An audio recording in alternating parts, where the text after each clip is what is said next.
Welcome to English Grammar Spot. This lesson is about the gerund and the infinitive. In this lesson I'm going to show you what a gerund is, when to use a gerund, what an infinitive is, and when to use an infinitive. Now there's not a very case of either you use a gerund or you use an infinitive. The gerund and the infinitive are simply grammatical tools which we use to construct a sentence. So it's not a difference as in say, oh, here you use a past simple and there you use a present perfect. Now take a look at these sentences. Sailing around the world is an adventure. I can't afford to go on holiday this year. In the first sentence, sailing is what we call a gerund.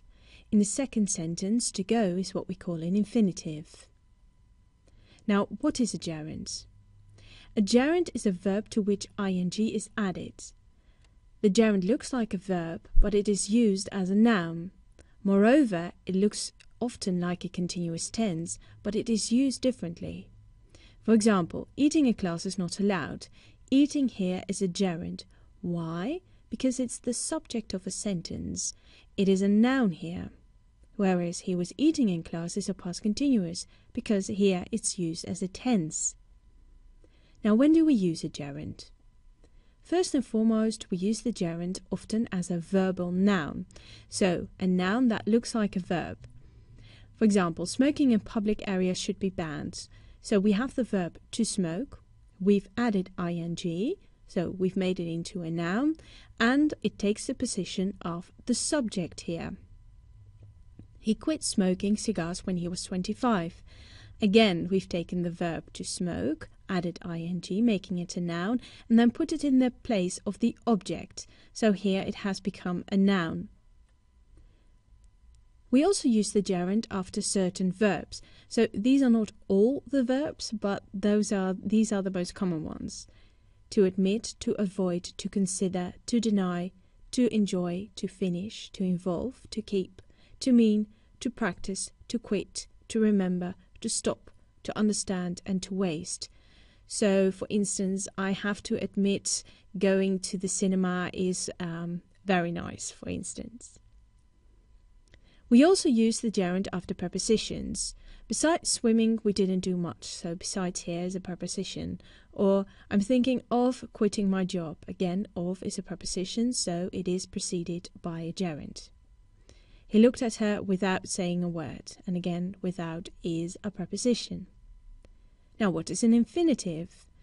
The verb itself is an infinitive, and it can be preceded by to, so here we call it then a to infinitive, or simply the verb itself, and that is the general infinitive.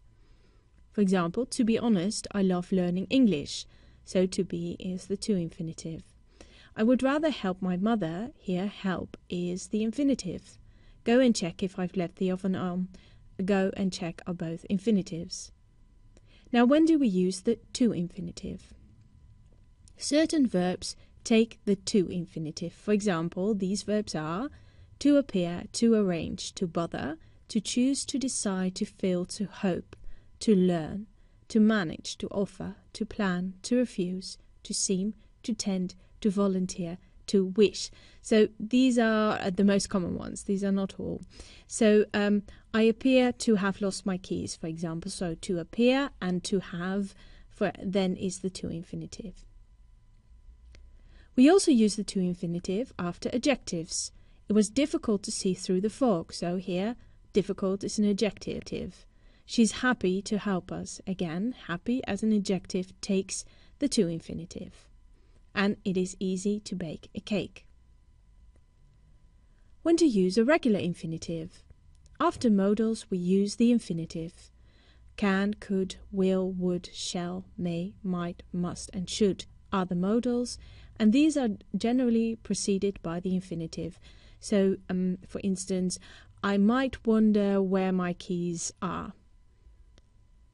Now, as I said in the beginning of this video, people tend to be sort of troubled by the gerund in the infinitive in thinking that you either use the gerund or the infinitive, and there are strict rules to that. it is more complicated than that, but generally we can say that the gerund is used for things that have already happened.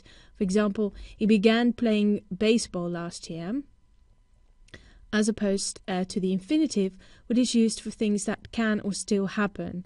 So it is still possible to win, or he will begin to play baseball next month, for instance. So that's generally the difference then between the two. And many verbs can be preceded by both the gerund and the infinitive. For example, to allow, to begin, to continue, to forget, to hate, to love, to intend, to like, to mean, to need, to prefer, to remember, to start, to stop, to try, to want. So it is a tricky thing, the gerund and the infinitive, but luckily in most cases it doesn't really matter which you use, only if you are careful enough to apply the rules that I've just talked to you about.